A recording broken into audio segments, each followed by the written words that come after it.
everyone. Good evening. Good evening. My name is Ufoma Abiola. I'm a current graduate student right here at Penn GSC in a higher education program. I also work in the Office of Student Affairs, and we would like to welcome you to our Race in the Academy series. And this series is actually, this marks our 7th year promoting the Race in the Academy series, which purpose is to establish a space for students and others to learn and communicate about issues of race and to establish these discussions as part of the fabric of the school. So this series provides a variety of opportunities for members of the Penn community to develop and enhance understanding of opportunities of issues of race and ethnicity in the context of education. Events typically include the research presentations by leading scholars and leading faculty members in the field, and it's followed by a group discussion. So this is open to all faculty, all staff, and all students, and we want to welcome you, and we're glad that you're here. And so I want to thank our co-sponsors, if I can, just for a little bit. The Graduate Student Center, Greenfield Intercultural Center, the Center for Africana Studies, the African American Resource Center, the Urban Studies Program, the Association of African American Graduate Students in Education, the Students Confronting Racism and White Privilege. Okay? And please join us for our reception immediately following this presentation. It's going to be right at the following venue, right across. And so our Associate Dean, John Puckett, will now introduce our guest speaker. Welcome.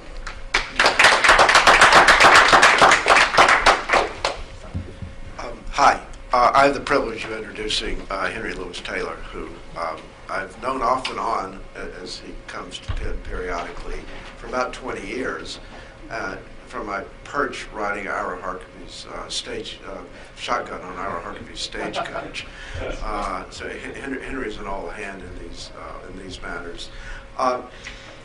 He's an internationally known scholar and founding director of the State University of New York at Buffalo Center for Urban Studies, and he says UB is the shorthand for that. He's a full professor in the Department of Urban and Regional Planning in the School of Architecture and Planning. He's also the coordinator of the department's Community Development and Urban Management specialization. He teaches courses in race, class, and gender in the city and in community development and urban management. He has written and edited numerous books and scholarly articles, including Inside El Barrio, a bottom-up view of neighborhood life in Castro's Cuba, Historical Roots of the Urban Crisis, African Americans in the Industrial City, 1900-1950, Race in the City, Work, Community, and Protest in Cincinnati, 1820-1970, and African Americans and the Rise of Buffalo's Post-Industrial City. Henry's the recipient of numerous awards for this research and his neighborhood planning activities. Business First twice named him one of the 100 most influential leaders in Western New York, and he's received the Alpha Award from the Amherst, New York Chamber of Commerce. Henry holds a PhD in urban history from SUNY Buffalo, and he's going to talk on that. And I now introduce Henry Louis Taylor.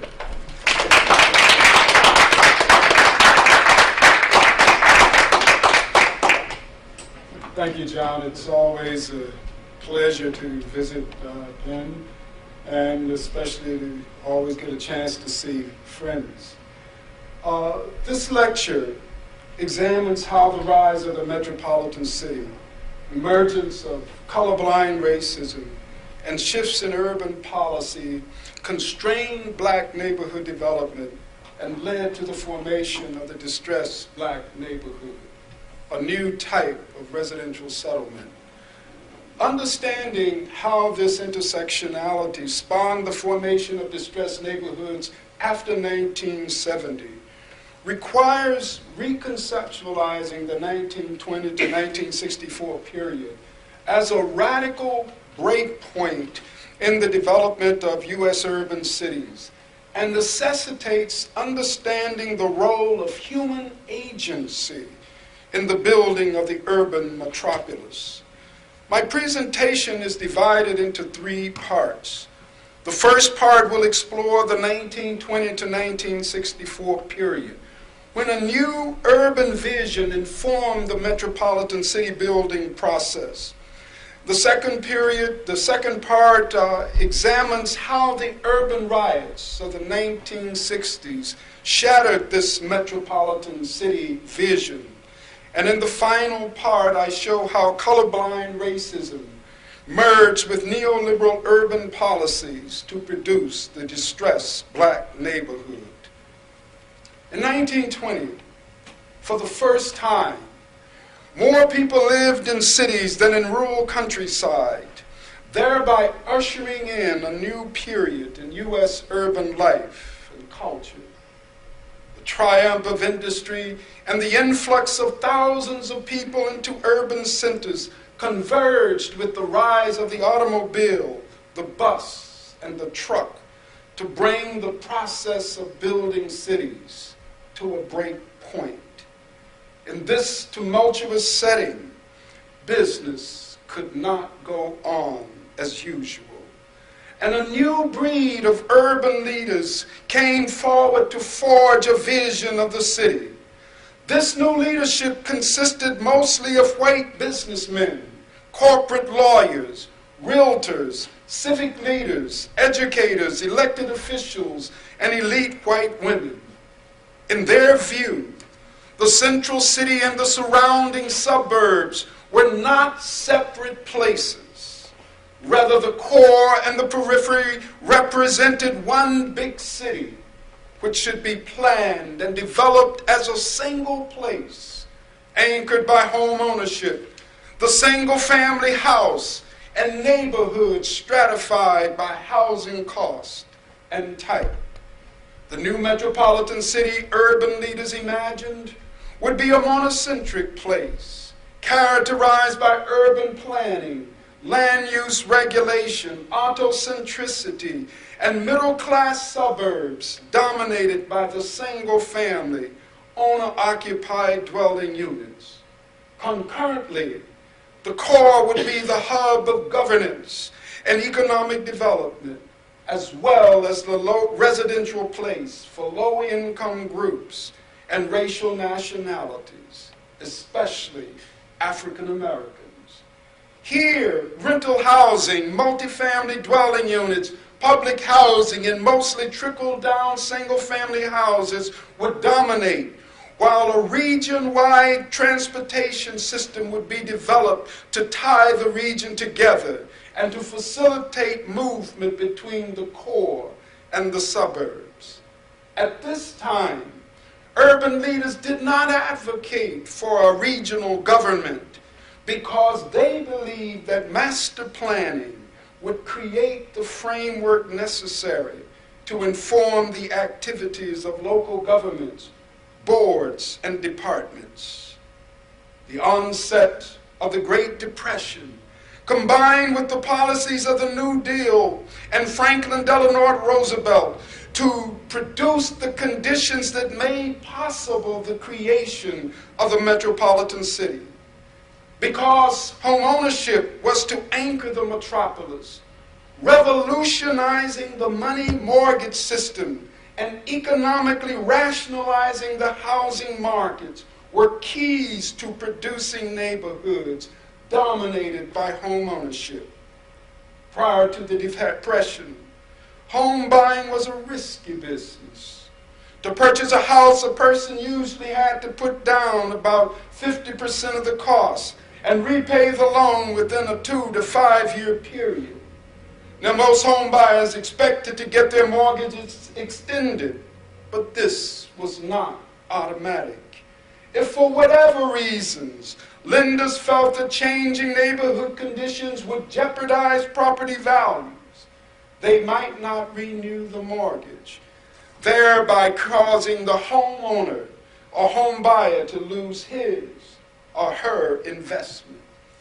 Thus, without solving this financing issue, the goal of mass home ownership would never be reached.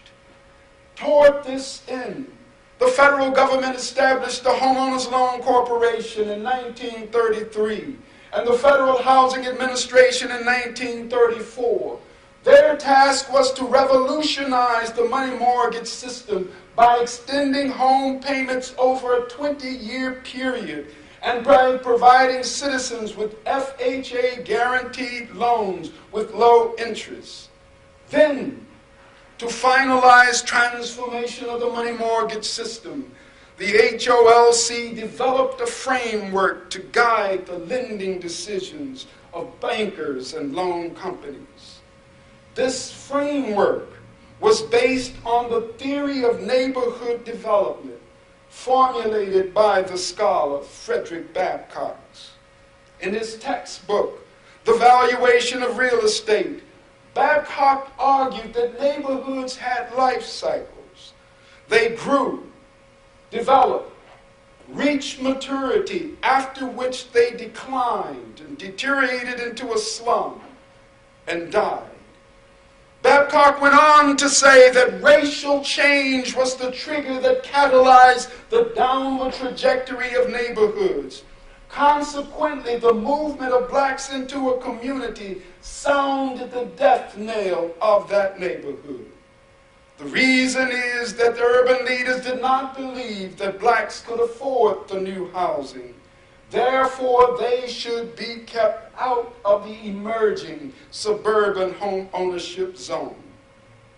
Based on this theory, the HOLC developed residential security maps in hundreds of cities across the United States, designed to reflect the desirability of neighborhoods so as to guide the decisions of mortgage brokers.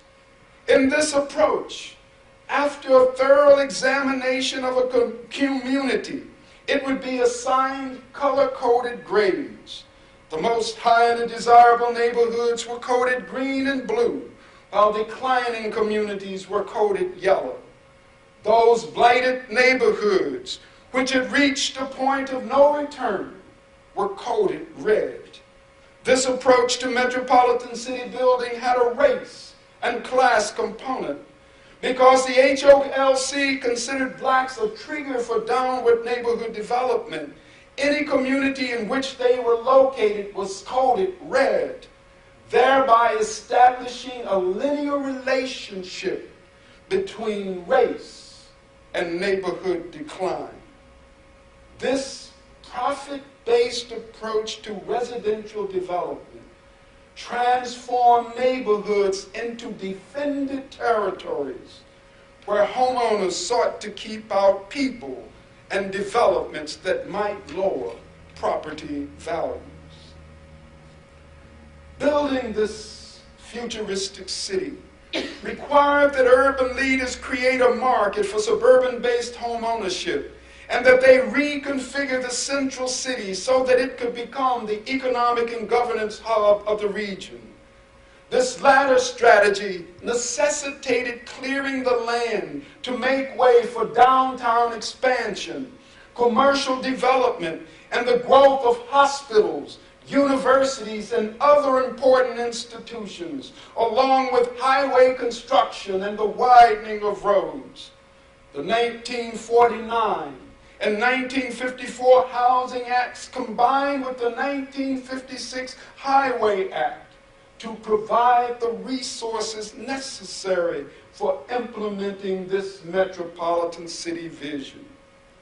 The Housing Acts established the FHA guaranteed loan programs, which facilitated the dramatic expansion of home ownership in the suburbs, while it gave cities the power of eminent domain to facilitate slum clearance. The result was a targeted demolition strategy that led to the expansion and rebuilding of downtown, along with the removal of thousands of African Americans from these lands. The building of this metropolitan city could not have happened without the development of a federal city partnership and the creation of a nationwide cadre of urban leaders who planned and worked together as a unit. On the federal side, every presidential administration from 1920 to 1964 supported the metropolitan city ideal.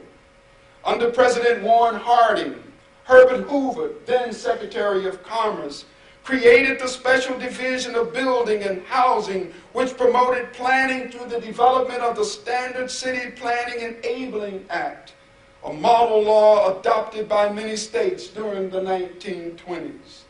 Then, influenced by the urban planning community, Franklin D. Roosevelt established the National Resources Planning Board to advise him on urban issues.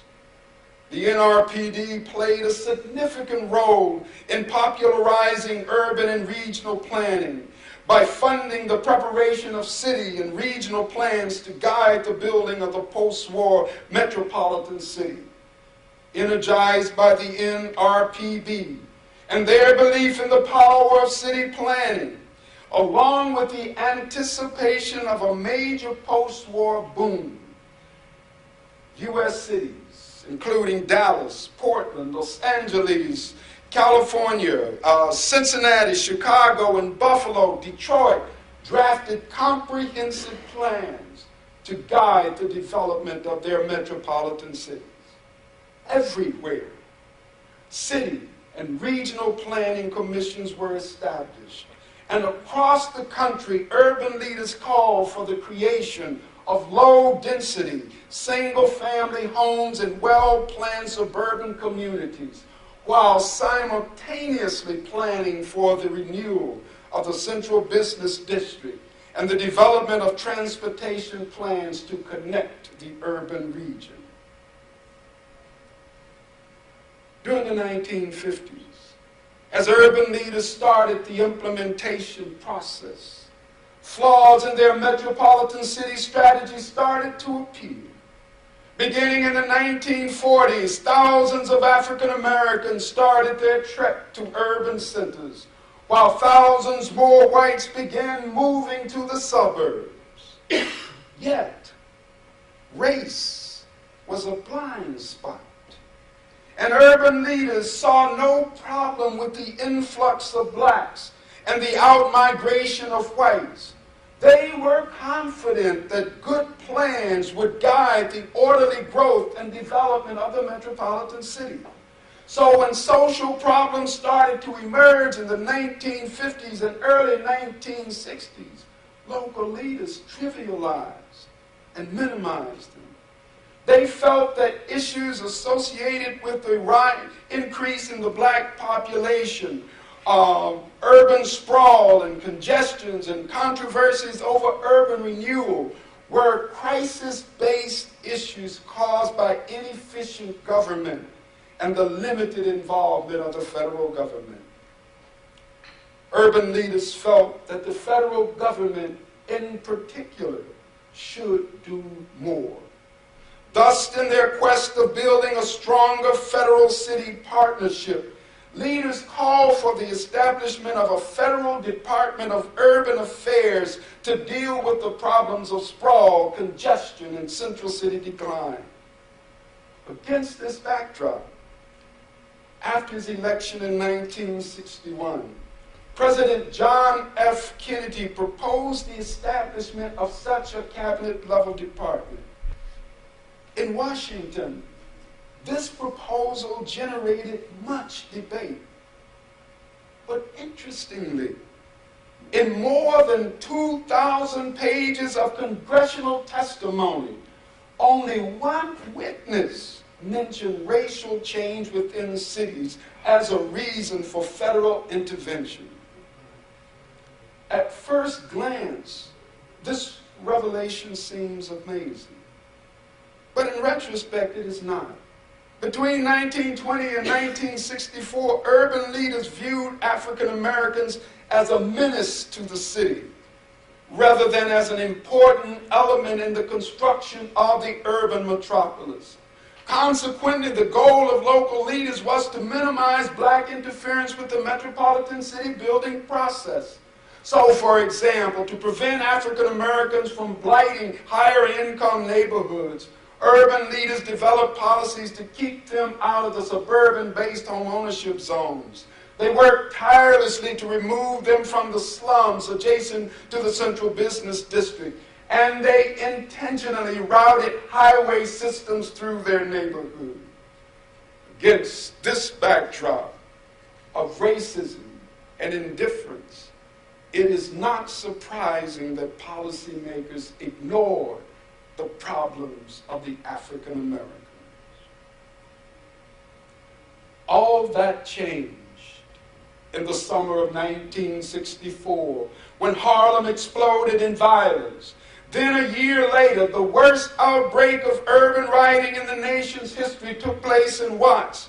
When that rebellion ended, 34 people had been killed, 1,000 injured, and 4,000 arrested, and more than $40 million in property damage sustained. The Harlem and Watts uprising spawned an epidemic of urban violence, which crested in 1968 with the rioting that followed King's assassination. Overall, during this age of urban rebellion, every metropolitan city with a sizable black population experienced a riot or some form of civil disobedience, as Burn Baby Burn and Black Power became rallying cries in the African American community. In retrospect, the stunning changes taking place in central cities seemingly went unnoticed by policymakers. For example, between 1940 and 1970, the black population of Detroit jumped from 9 to 44%, Cleveland from 10 to 39%, St. Louis from 13 to 41%, and New York City from 6 to 21.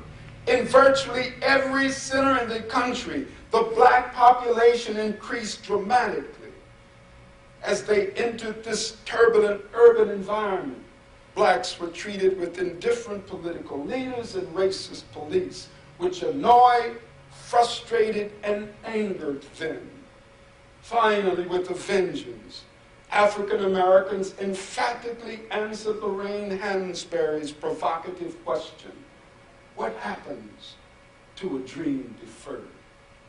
They exploded. Black America could no longer be ignored. The resulting violence succeeded in bringing black issues to the forefront of urban policy. And they also shattered the metropolitan city dream. Several factors explain why and how this happened. To begin, the urban rebellions caused a reorienting of federal urban policy, as concern over inner city issues replaced emphasis on the metropolitan city building process. In this volatile environment, policymakers from across the aisle demanded that President Johnson do something, and he responded by reshaping urban policy between 1964 and 1968, a decision that radically changed the relationship between the federal government and cities. Initially, Johnson and his policymakers framed solutions to black urban policies within a metropolitan context. But as the violence persisted and black militancy intensified, they came to view cities through a racial lens and used an urban crisis and policy framework to interpret the events unfolding in cities. Operating within this context, Johnson made anti-poverty and place-based initiatives the cornerstone of his approach to urban policy. The administration's signature initiatives was the establishment of the Department of Urban and Housing and Urban Development and the launching of the Model Cities program.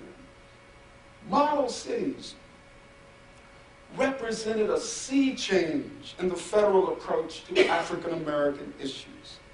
It focused on implementing a comprehensive people and place neighborhood development strategy, thus shifting emphasis from integration to the radical reconstruction of the black institutional ghetto.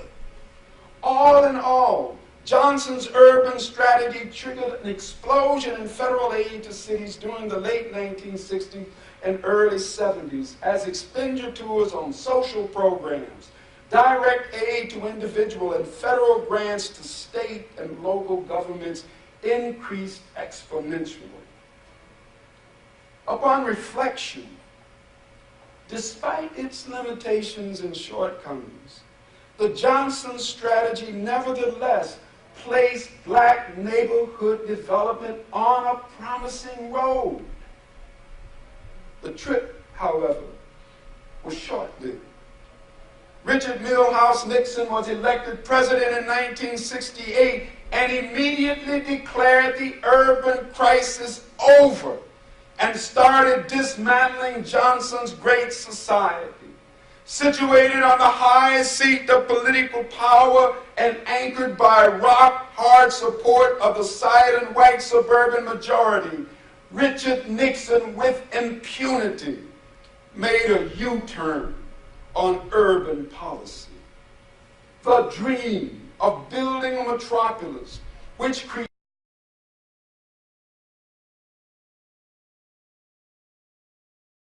interactive links between the core and the suburbs started to slip away after Nixon came to power. Several reasons explain why. Between 1950 and 1990, the magnitude of white outmigration overshadowed the movement of blacks into the central city.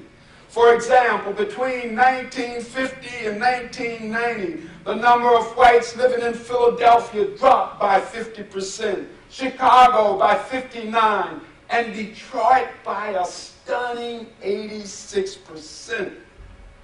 Just about everywhere, the story was the same. Whites were leaving the central city in droves as the suburbs became their primary living place. As they fled, white attitudes toward African Americans in the central city changed. Television brought black anger and rebellion into suburban homes, and the interpretive framework used by whites caused them to view storefronts burning, cars being overturned, and looters running down the streets as forms of criminality and gangsterism. In this setting, the violence and provocative rhetoric of militants, combined with the growth and socioeconomic problems among blacks, to feed and reinforce whites' image of the city as a nightmare, a foreboding and dangerous place. The actions of African Americans also spawned the notion that blacks were not doing enough to take advantage of the opportunities created by the civil rights movement. Many suburbanites believed that passage of the 1964 Civil Rights Act, the outlawing of overt racial discrimination, and the turning of bigotry into a socially unacceptable form of behavior had produced equal opportunity for African Americans. While discrimination persisted, they said, they still believed that race was no longer a central factor determining the life chances of African Americans. Ironically, this viewpoint was reinforced by the 1978 publication of William Julius Wilson's influential book, The Declining Significance of Race.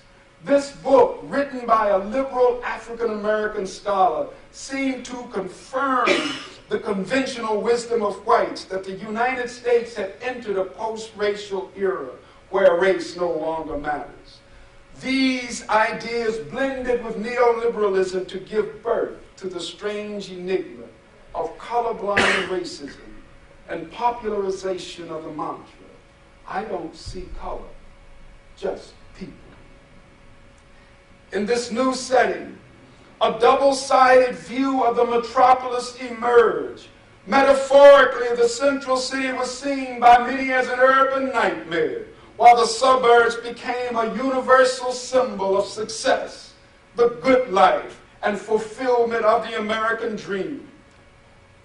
This duality not only reflected the attitudes of many whites, but it also described the changing socioeconomic reality of metropolitan blacks and whites. So then, in 1968, when the Kerner Commission said, our nation is moving toward two societies, one black, one white, separate and unequal, it was talking about the growing socioeconomic divide between the central city and suburbs. The metropolitan city ideal simply could not survive in this environment. The relentless out-migration of business, industry, and people, along with the widening cultural divide between the central city and suburbs, shattered the metropolitan ideal by creating suburbs which considered themselves as distinct and separate from the central city. Hence, suburbanites, believing that their destiny was independent of the core, pursued their own vision of the metropolis, which was rooted in the idea of unlimited low-density development, autocentricity, and the quest to generate greater and greater distance from the central city and its problems. The ties that bound the core and the suburbs together grew weaker and weaker as the metropolis fractured under the cloud of color blindness. The socioeconomic trajectory of the black community nosedived at the very moment that color blindness emerged, and that the suburbs assumed the identity of a separate place with its own destiny.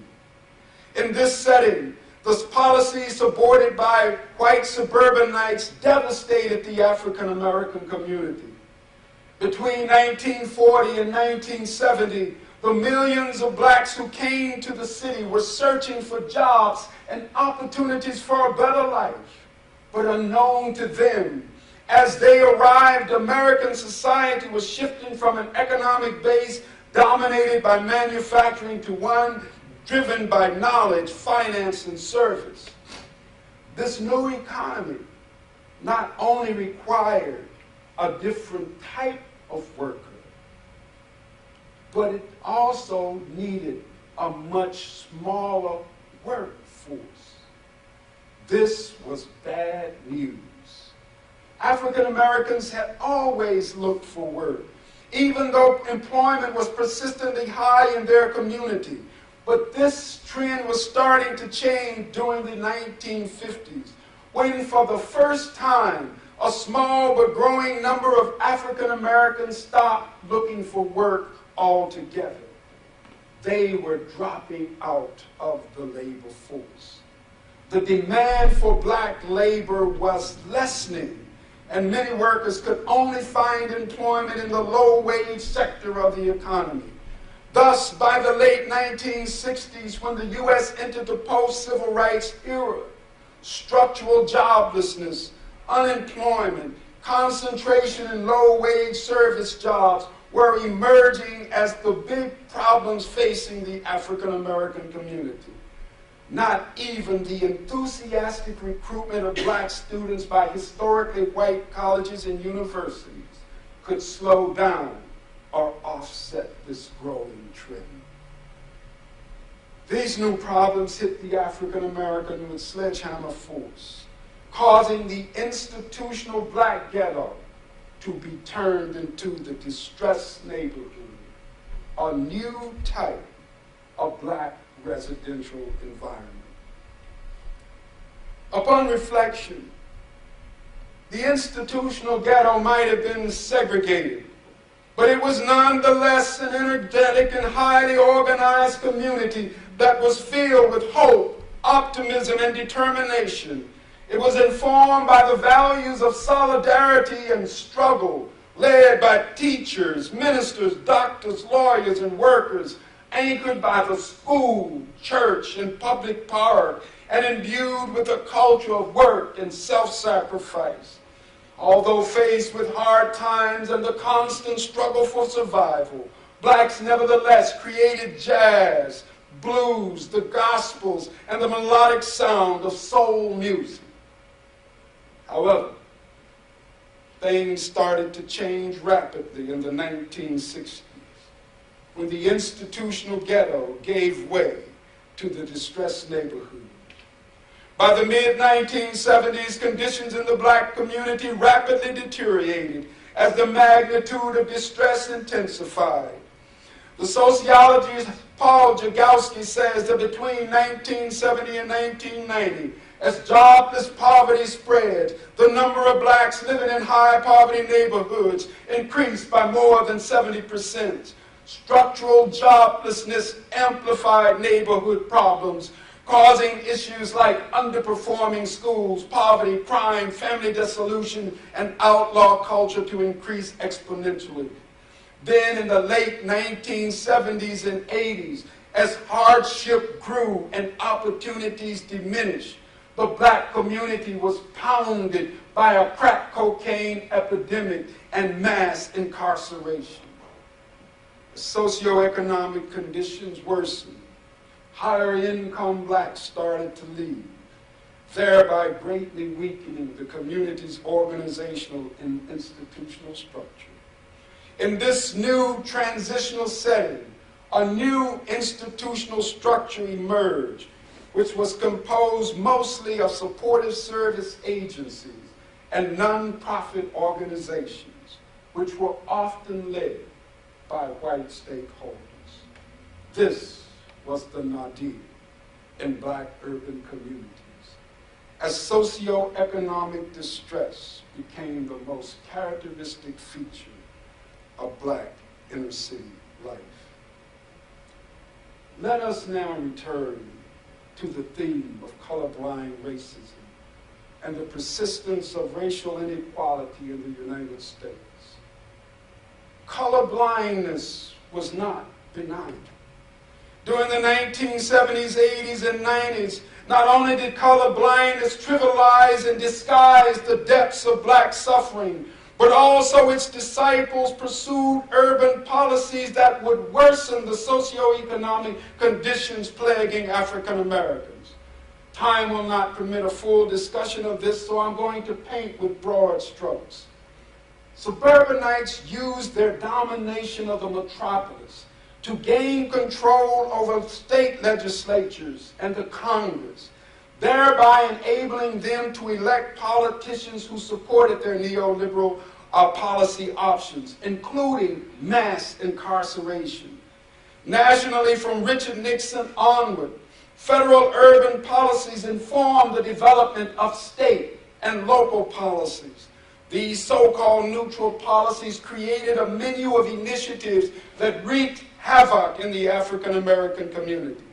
For example, policies aimed at creating a small government and freeing the market so that it could bring about racial equality triggered a sharp decline in urban centers. And these cutbacks combined with a diminishing tax base to generate fiscal insolvency in cities at a time when their welfare and social development needs were greater than ever before. In this new physical setting, local leaders emphasized big economic development projects over social development projects, while simultaneously adopting policies that counterpose people to place, thereby pursuing a neighborhood's do not matter approach to central city development. This strategy caused city after city to reduce spending on neighborhood-based social development programs or to eliminate them altogether, while pursuing supply-side economic development strategies designed to prepare people for jobs that did not even exist.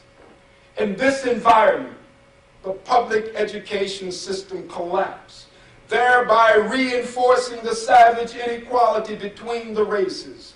Meantime, the stunning high school dropout rate constructed a pipeline from the public schools to prison. The colorblind response to this horrid situation was to cut investments in social development and academic enrichment programs for children in distressed neighborhoods, Government cutbacks and Head Start, the Liberty Partnership, Upward Bound, seek the elimination of funding for mentoring and after-school programs and summer programs in the park, along with rollbacks in sports and cultural activities, devastated the black community. The bottom line is this.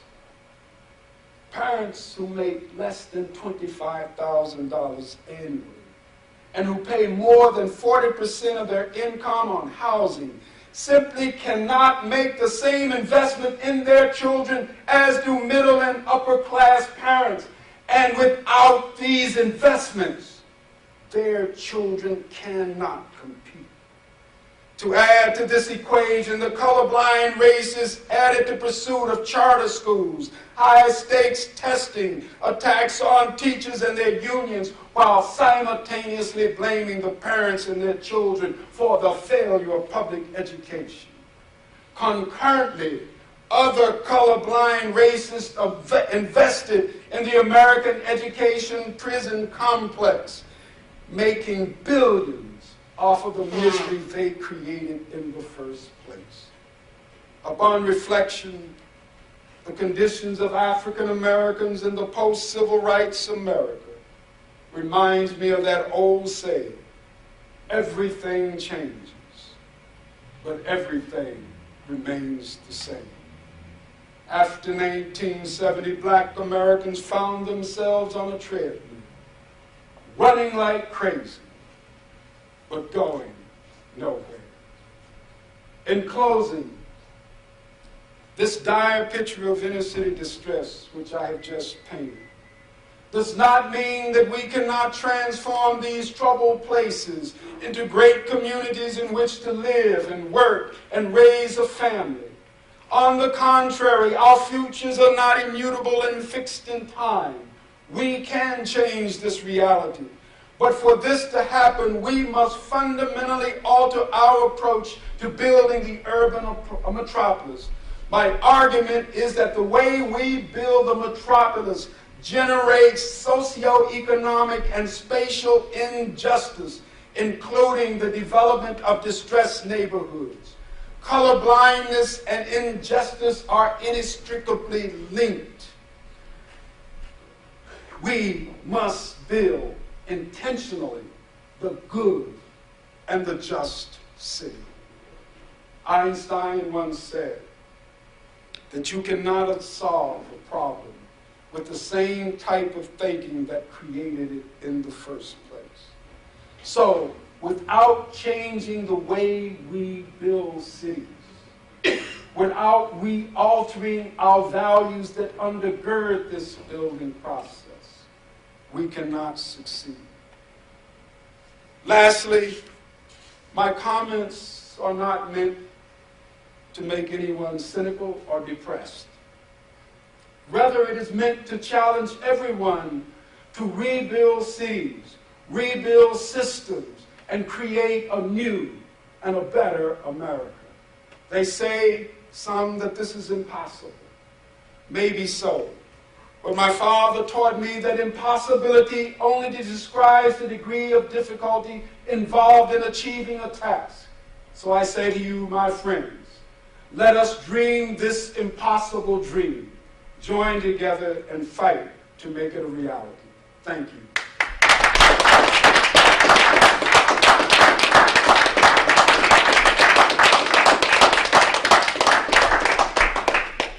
Henry, thank you. Henry is no stranger to forums, so it's all yours. Questions, comments, thoughts? John. I have one. Burl Satter, a year or two ago, wrote a book on Chicago called Family Properties. And she answered a question I think that's been out there for years, which is, well, if you're black, if you redline your neighborhood, you can't get mortgage loans, you can't benefit from tax deductions on knocking the interest off, and so forth. How could you own a home? And she uncovered this practice that, well, it was her father who was involved in it, called contract selling. which I'll try to be brief. Which is here you have a peddler comes up and says, a speculator, who they call them panic peddlers, is offering you a great deal. Well, you can't get a mortgage, but we can give you a contract, and you get a house, and as long as you make your monthly payments, in the end, in the long term, this can become your home. But in the short term, if you fail to meet a payment, you're out. And I'm curious if this was in Chicago, if this was more prevalent nationally than we've suspected. Yes, it is. My daughter was finishing up her dissertation at Northwestern, doing a lot of work on this issue of contract buying. But there were a lot of other issues around the country. Folks would do land contracts where you could have the house but not the land on the house. There were a lot of problems even with the traditional mortgages. One of the things that would happen, obviously, there's not much time in a setting like this to occur, but one of the things that Nixon attempted to do that I didn't talk about at all was during the 1970s, there was this deliberate effort to recreate a new type of middle class. And it was a part of policy. It was also a part of the media and others. I mean, I remember, like a lot of folks growing up in the 1970s, watching shows like I Spy and Julia. But in 1970, those shows didn't reflect, in Sidney Poitier's Guess Who's Coming to Dinner, those shows didn't reflect anybody that you really knew.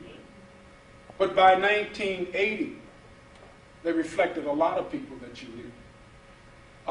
So as they were building that middle class, at the same time, also an unknown story is the extent to which they wiped out the black left. Beginning in 1970, there was a whole cadre of extreme left-wing organizations. The Black Workers Congress, the Puerto Rican Workers Revolutionary Organization, the Revolutionary Union, the October League, the Black Liberation Army. I mean, almost every city had a major type of organization in it. By 1980, they were all gone. They were all gone. The Black Studies programs were sources of radicalism. By 1980, they were the calmest, tamest thing on campus. But there were many problems with a lot of the HUD-based mortgage programs that got developed as a part of that attempt to build that middle class.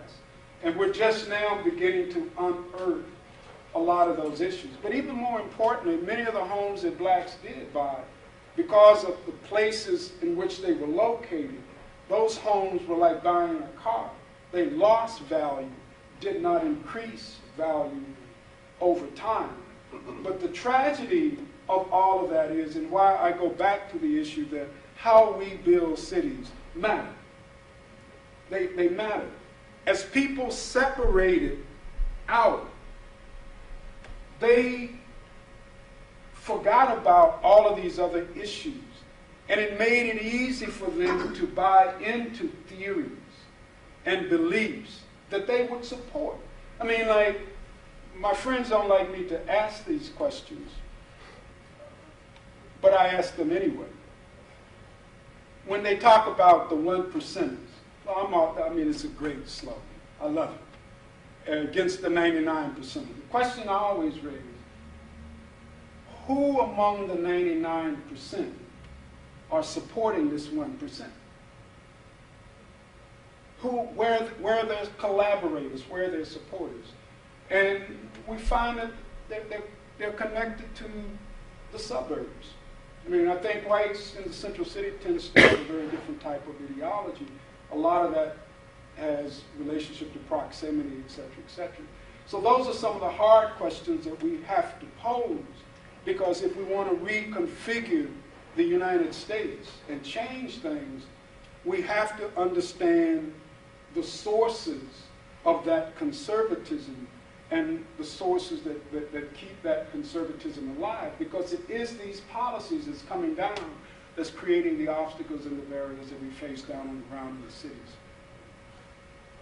I have two questions. The first one is just the description of model cities.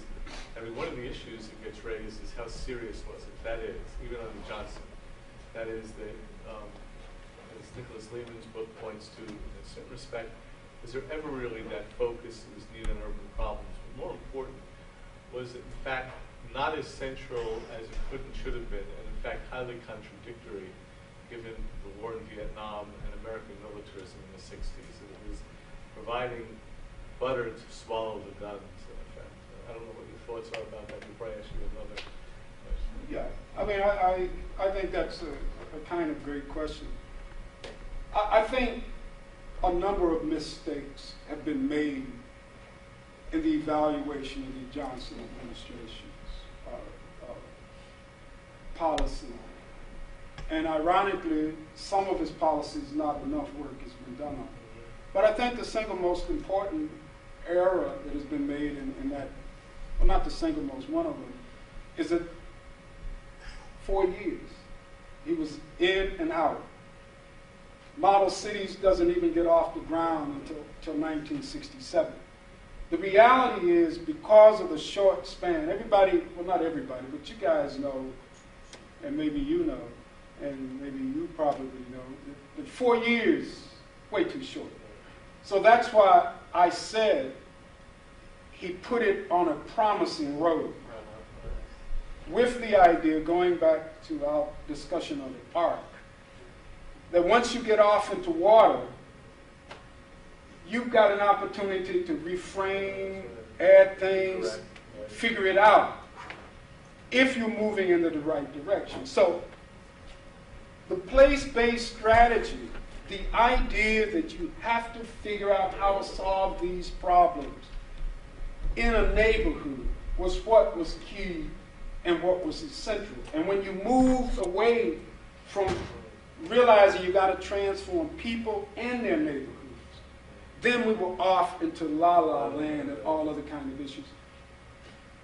What was missed, and still missed amazingly in the critique of Johnson, is the poverty framework.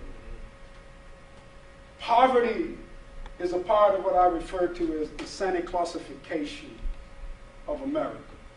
And by Santa Clausification, I'm saying we've created so many myths that nobody can tell truth from reality. We create pathways to nowhere and tell people to run down that road. Poverty is that way. Poverty, no matter how you cut it, no matter how you look at it, is nothing more than an income variable. That's all it is, all it will ever be. But when you look in these neighborhoods, it's the way we have built and developed the neighborhood. It's the investment decisions. Take the difference between your parents and the parents in a traditional, hardcore, distressed neighborhood. From before you were born, your parents started making investments in you, in the food they ate, the prenatal care. Later, in making sure you had dance classes, music classes, or whatever the classes they made sure that you had. Taking you on trips, mentoring you, all of those things are investments. That's the difference. Poverty has nothing to do with it. One of the single most important things I learned from all of the work that I've done in Cuba, they have changed what it means to be poor in a lot of these neighborhoods. It doesn't mean that your life is lost. It means something totally different. So when we talk about poverty, we're not talking about investments in human beings. We're not talking about how we redesign and redevelop neighborhoods. As I was talking with Matt earlier, one of the most important things that we're doing, I'm running this large-scale choice neighborhood project in Buffalo, is that we're having to redesign the whole neighborhood because nothing in that neighborhood works the right way. All of the stuff we've been doing about schools is because none of that stuff is organized the right way. That doesn't have anything to do with poverty. Poverty is just an income variable, goes up, goes down. So by getting everybody to focus on poverty rather than how you build neighborhoods, we got lost. And even today, we're trapped in that road to nowhere. You hear people talking about concentrated poverty as if having a bunch of poor people together is the issue. Scatter them out all over the place and you'll resolve the issue. So also, it would be Johnson that would trigger the movement to suppress the radical left that was so active and alive back in that 1970s. And to understand what that meant, it was not benign. PhilWP Newton once said that the lumpen proletariat, and that was the name for the underclass, every so often those who believe in the Santi-classificationers will create a new myth. So once you figure out underclass is a road to nowhere, they'll create something else for you to go chasing after. Oh, let's chase this. But PhilWP Newton once said that the lumpen proletariat will be our best friend or our worst enemies. And when I was deep in the left movement, when I was working with this group, Black Workers Congress in Buffalo, we had cadre in every gang in the city, politicizing, working with them, trying to get them to change their ways, trying to show them a single question: who is the enemy? When you wipe that out, that was it. The middle class leadership could not do that. So those are the critiques I think we ought to be making about Johnson. Right, well, I just want to, what was your second question? Second question, which is was the. And I'll make the answer to that one short. No, this one is the action agenda. So a part of your history that I know you know about and write about is that the extent that universities are significantly responsible for the state of the American city, from the development in the South post-World War II of mechanical means to harvest cotton with no thought of what was going to happen as people flooded north. Right. Unskilled, poor, economies changing. To Detroit, studied by the Detroit Area Project at the University of Michigan, while Detroit gets into the worst situation, to Randy Whaley, who at Wayne State said, we got to turn from cars to working with communities to economic development, and they wrote him out of town, and he had to come here to do the science center. The University of Pennsylvania denied neglect and active injury in its treatment of the communities, and the fact that we educate people in ways that not only do not focus on these issues, but lead to high degrees of privatism and so on. So my long-winded introduction is the following. The extent to which not the universities are to blame, but the extent that the university focus, the civic engagement focus, the anchor institution focus, represents part of a strategy for change. And how can that, in fact, help change governmental responses? Because I think they respond to that mobilization. I think two things. One is when we fast forward and say, well, what do we do about this? And this, I think, in the work that I'm doing and others, is we have to understand the problem in order to solve it. If you do not understand the problem, trust me, you will not solve it. Within this framework, I think there are three critical areas where change must occur at the neighborhood level. And let me back up by saying that change in these areas will begin to catalyze structural changes across the framework of the society. And I think when you're working in a very powerful place and you talk about reform and someone says, well, how does that happen? Through the building and development of certain strategic models. As those models are developed, they will catalyze other transformations and other changes that occur. So the neighborhood must be radically reconstructed. in order to bring about that radical reconstruction of these distressed neighborhoods requires the transformation of public education and higher education. Now, some will say, how can this be? And I would say, play off of the contradictions, play off of the positive sides, because if we look at where universities were in 1950 to where they are today, I would argue that we've made great progress within that framework. As we develop new knowledge at the university level, and as we continue to engage in activities down on the ground through our civic engagement mission, that points the way toward policy shifts and changes that should occur at the national level. And a lot of the work that unfolds down on the ground can't get there without these policies. I would argue, for example, that Obama's race to the top strategy should be renamed race to the bottom. I mean, it's an awful, awful, awful piece of policy. But at the same time, the Achilles heel would be promised neighborhoods and choice neighborhoods. And I would argue that without the interventions that were driven by Penn, not Penn State,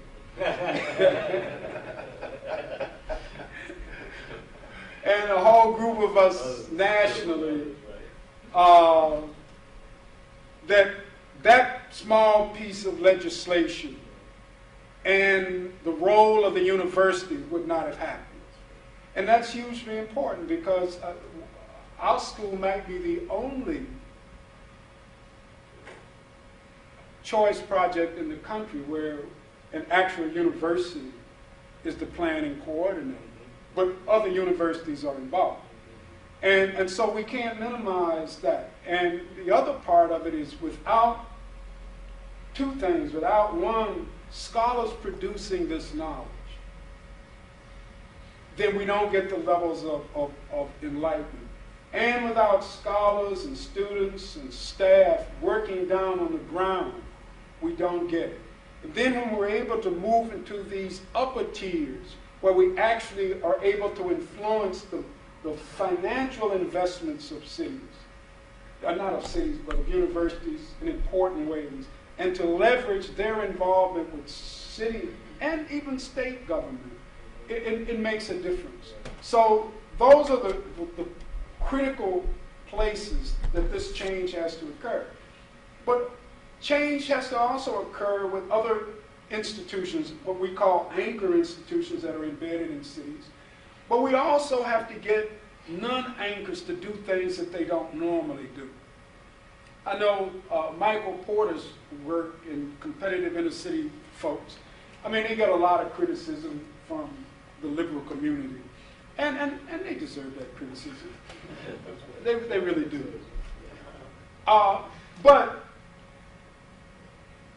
if you look at it in a holistic way, based on the fact that we have to catalyze change, Porter's work of seeing a value in inner cities, of getting industries and businesses interested in investment, of seeing how to connect that to larger clusters of economic development is a step forward. But it's up to the progressive enlightening forces to make that step forward 2 to 3 steps forward and to turn that into something that Porter 10, 15 years from now wouldn't recognize. Moving in what David Ambrosio and Gar Alpowitz might call local economic development strategy. Because we do have people who are working on those broader economic development strategies and can figure out how to make those kinds of connections. So the university has this ability to play these multiple roles, which I think are extraordinarily important as we work on the side of how do we do things. Yes. Related to what you just said, you know, Penn here in West Philadelphia has had a lot of different initiatives over the last 10, 15 years, including a mortgage guarantee mortgage subsidy program, a housing improvement subsidy program. They built a new elementary school, you probably know, and they have a special district in other words, there's a university city district that does a lot of maintenance and does a lot of beautification kinds of things. Okay, so the thing is, the Penn Alexander School, okay, has really catalyzed huge amount of gentrification here. And I would say the houses in the catchment area have probably at least tripled, even quadrupled in price since the beginning of the school. And that was probably, I can't remember now, in the late 90s, I think. Yeah, so while you're saying this, and you're saying that universities have this role, okay, we see right here a prime example of how folks of color and folks of lower income basically cannot afford to live in the catchment area of Penn Alexander School. And I live on a block that's right just on the edge of the catchment area, and basically it has radically changed. The complexion of the block has radically changed, as well as the average income of the folks there. Okay. And so what you're saying has a lot of caveats, because some of the social dynamics that happen that are market forces are things the university can't necessarily control, right? But there are also issues of policy, because one of the issues with the policy regarding that school's catchment area was there were tensions around whether there should be a fixed catchment area around that school or whether it should be more porous, and there should have been a lottery system for at least some of the seats. So those of us in the neighborhood said, no, you can't make it just a fixed boundary. You have to have some porosity, because there are at least 2 or 3 other neighborhood schools within about 5 or 6 blocks of this Penn Alexander School, right, that are going to end up then being kind of like segregated schools, which is true, which is what's happened, right? So I want to bring this up because here is an example in real life of what happened. And I mean, I think 2 things. I think one thing is that those experiences, both the positive and the negative, it's important to raise those experiences to the level of theory so that we can see how to deal with them. The second thing is that there are policy challenges that we have to meet. One of the policy challenges that we have to meet is how you create upfront anti-gentrification measures so that does not happen. One of the more fruitful possibilities is the movement in the direction of land value taxation. But you can't stay within a property tax framework and do what you need to do ultimately, because the market dynamics will drive things in a particular way. Now we'll be facing that if we're successful, because that's an issue that you face only if you're successful. And we've got to be thinking of a number of those strategies early on that can be put into place.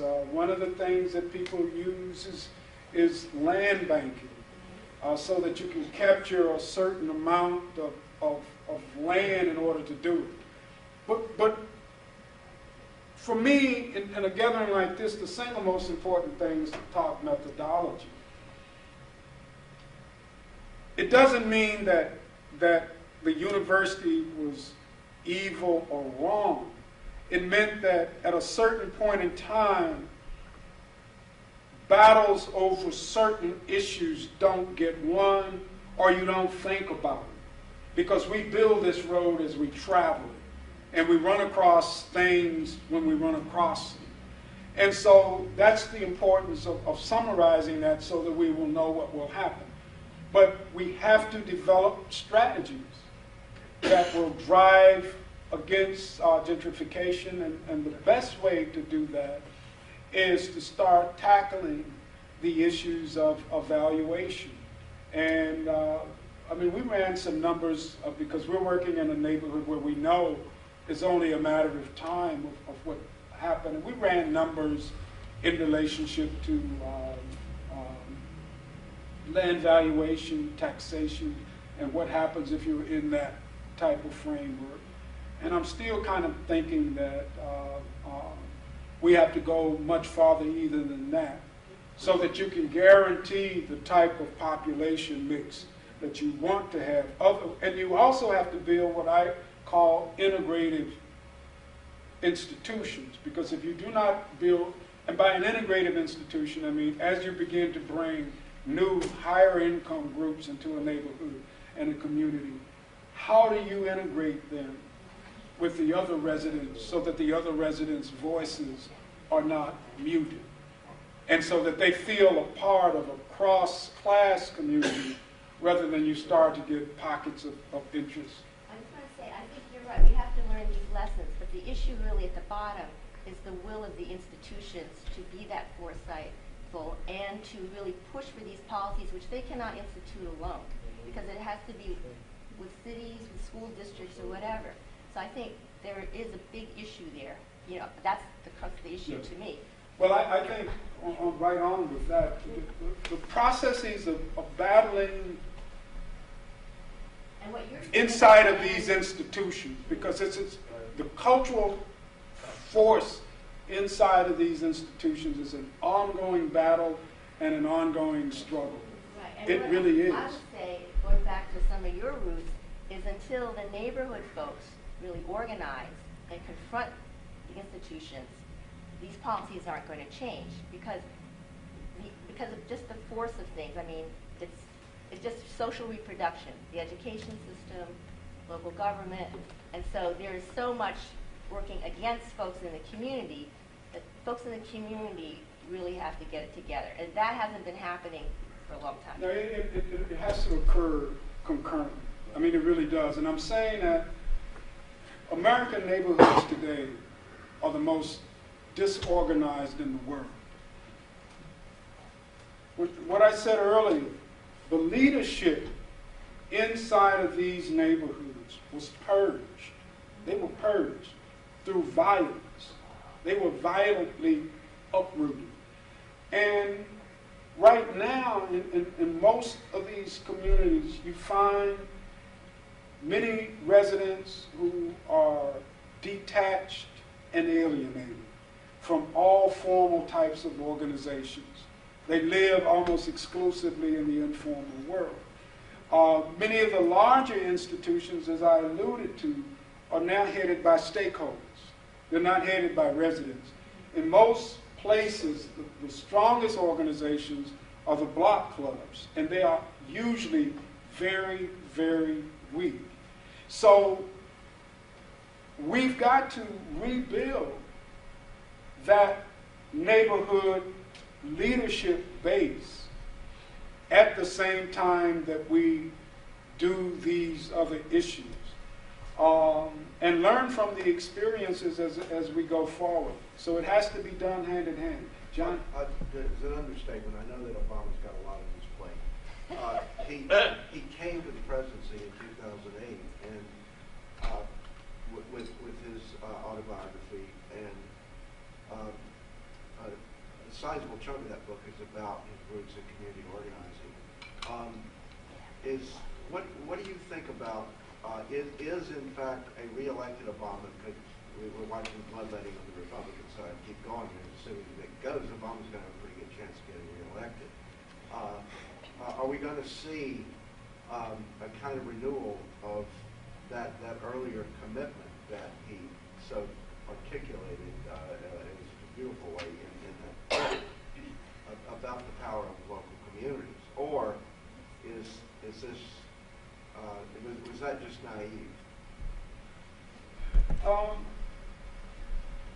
I don't think Obama will come close to generating the type of energy that he did in that first run. Not unless the conservative side of the Republican Party, get into place. Many people thought Obama was a leftist rather than a liberal. And so they expected him to do a lot more than he did, at least articulate a lot more. I said at the early stages, the Republicans have been in power since 1970. And both Jimmy Carter and Bill Clinton continue to push hard the policies that had been put in place by the Republican Party.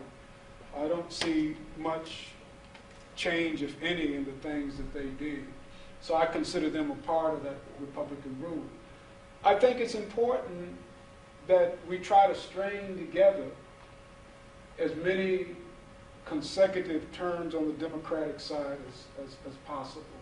I'm not so much enamored by the president's office, but as some of you know here, there are a lot of other people that go along with those presidents. A lot of people down on the ground, a lot of people in these offices, a lot of good friends in the White House. And it makes a difference if there are people in these positions of power that you can call on, that you can talk to about policies that you will know will make a difference down on the ground. If Obama loses, I know promise and choice, they're gone. They're not going to stay around. So it's important that he gets reelected. And I would even argue it's important that we continue to hold that office on the Democratic side, because we know what the limitations are. But our job is to continue to expand and push the envelope, because it's a protracted struggle. It's not a minute struggle, and that's part of the movement of universities.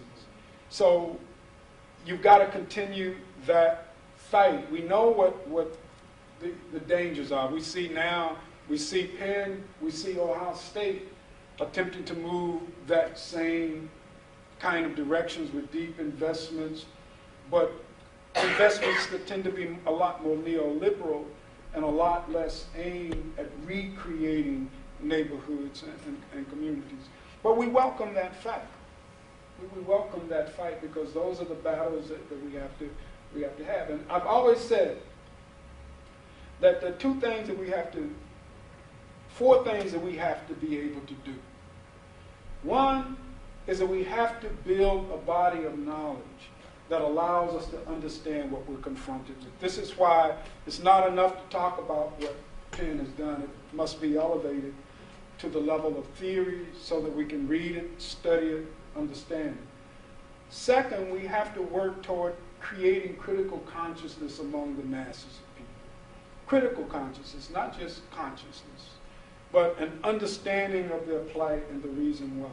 The third thing, we have to build models. Models that, if we catalyze them, will fight toward change. And the fourth, we got to have a social movement. Now, you can't create it, it just happens. But if you're doing all the other things, you'll be ready when it occurs. Now, some people think the Occupy movement might be that social movement. Good luck, I hope so. I'm all for it. Wherever it comes, I'll be ready for it. But those are the four things that we've got to be able to do. And the modeling part, I think, is hugely important and hugely significant. And not be afraid of the mistakes and the disappointments that come along. That's part of being out there on the front line. You had a question? Yeah, thank you. It's actually a two-part question. You noted the value of research and theory. And I wonder, and I guess this is a question that I'll pose for you, what do you see the value of historically black colleges and universities, I guess, in degentrifying destitute communities? And that's the first part of the question. The second part is, do you feel as if predominantly white institutions have a responsibility? Or what is their value in assisting HBCUs in revitalizing black communities? Well, let me start off by saying that it's my belief that we must radically reconstruct America. We don't have a situation where distressed communities are all messed up and everything else is great. America needs to be radically reconstructed, which means that all of the institutions and everything else needs to be changed. So it's not a scenario where you have a situation where there are people who are in trouble and people who are great going to help people who are in trouble. So, having said that, I think that historically black colleges and universities also have an ideological and leadership challenge that they have to meet. I spent most of my adult childhood on a black campus. My dad was a university professor. He was a 1954 Cornell graduate. And I grew up on the campus of Tennessee State and went to school there and spent my whole life in the world of HSBUs, taught at Hampton Institute. So I got no romanticism about those places because they have historically and still are the citadels of the E. Franklin Frazier, black middle class. So they have to be transformed and changed because there's a lot of good and positive things that can be done because of their location and because of the large numbers of African Americans that attend those universities. And I think that the historically white universities have a role to play in their development. And so I think that they should do that. And I think that we have to continue to monitor and work with that. I know one of the most negative trends that are occurring today is that most colleges and universities, especially that upper tier schools, are changing their entrance requirements. So just as everybody out there is talking about pipelines from cradle to college, institutions of higher education are working hard to create a divide between colleges and universities, between AAU universities and everybody else. And you see that in admissions requirements. Admissions requirement to undergraduate schools, admissions requirement to graduate schools, because they're attempting to shut and close, those doors. So this is what I mean by the challenge to culturally change these institutions, all of them, is a part of that. Back home, we work closely with the Buffalo Municipal Housing Authority and the Community Action Organization of Erie County, because these are very large, very powerful organizations, and we see them as critical anchor institutions because just about every city has one. But they have historically been very, very conservative organizations. But if we can change them, change that culture, what a profound difference those organizations can make down on the ground. So we have to continue the battle to change these white institutions because of their concentration of wealth, because of the talent, and because of the resource bases that they have. They can do some tremendous good. Yes? Why does the predominantly white community have a role in changing that greater community? What's at stake for them? What would they lose if they didn't? Repeat that again so I'll make sure I understand. Like, why does the predominantly white colleges have a role in helping develop the community? What's at stake if they don't? What will they lose out? Oh, why they have a role? Yeah. I think two reasons. One is when we've looked at the way we've built cities and the way we have allowed certain institutions to flee. And because they can flee the central cities, they have less motivation. Those institutions, and we call them anchors, because they're situated in these central cities, and their abilities to move and relocate and go wherever they want to is a lot more complicated. So they're apt to stay. And because they're apt to stay, through nothing more than their naked self-interest, they need to stabilize urban areas, because if they do not stabilize these urban areas, they will get into trouble. I mean, Penn didn't do what it did because it woke up one morning and said, wow, you know, we're the land of Ben Franklin. We really need to do something good. We must change our ways. Let us now work toward transforming West Philadelphia. No, it was the conditions that existed in West Philadelphia that spilled onto the campus and that created havoc in the lives of everybody. Enrollment started to go down, and people were saying, should we move? Well, if we move, we do this, do that. And finally, the best choice of all of the choices is to make the community better. And as you so eloquently said, that got kind of out of control, and making it better started making it too better. It was so good that only a certain people could live in here, and so the population, black population in West Philadelphia has been dropping. But that's why, naked self-interest. And so what we try to do... We call it enlightenment. Yes, as John is right, said, is the positive word is enlightened self-interest. And that's a good way to see it, because what we're trying to do is get businesses and other entities that live in the neighborhood to realize that, look, you can develop things outside your footprint, and it will be good for you, it will be good for the neighborhood.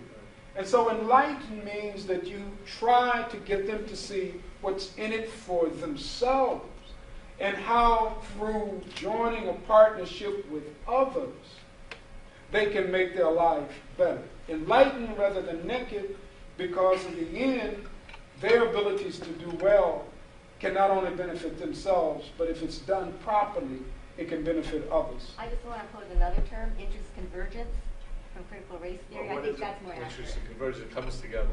Right, yeah, so Right. I just put that as another term to use. But they're all better than I naked. think your interpretation is correct, that when Judy Roden set out to build the Penn Alexandria School, these people were flying by the seat of their pants. I used to think it was all, of course, anyone could look at it and say, of course it's going to gentrify. But I don't think, I've studied this, I don't think it was in their thinking. Now, Mary's point over here is that there should have been a contingency plan just in case that happened, because you end up reading Roden's book, and she says, well, we've got to, we see this as a danger, and we've got to monitor it. Well, that's, you know, that's too late at that point. Yeah, because as soon as the boundaries were fixed, that was one sign right there, things were going to go bad. Well, one of the things that's happening now, I know in our work, at the onset, we've done something that's very interesting that we think other places should probably replicate. At the very beginning, we're building across a number of sectors the kinds of performance indicators that we think should guide the work. And we're not stating these performance indicators in very, very narrow metrics terms, but we're stating them in outcome terms and then setting up a set of metrics to guide them, so that at the beginning we think through the various outcomes that we want to see happen and occur. And that becomes the blueprint, not so much a blueprint, the guide for building that neighborhood and community. And as we encounter areas that we know will be problematic, up front, we will try to get people to buy into the performance indicator. Because if they buy into the performance indicator, then the resistance to finding ways to bring that outcome to fruition will find less resistance. Just one quick comment. Maybe what you need to think about is that out front always, democracy, social justice, equity has to be part of the goal. And if that's not part of the goal, you can't put it back. You can put it back in by struggling to put it back in, but you can have results that, in fact, whether you wanted them or not, can lead to a direction that isn't positive for the populations and for the university. So ultimately, the idea of a democratic approach, as you and I, and many of us in this room work on, is absolutely crucial in order to have the ends you want. If you don't start with big principles and goals, you'll end up building a building. It could be a good building, and it won't continue to produce change. It'll continue to produce a building. We're overtime here. We're supposed to be having a reception, and there is food. Thank you, Henry.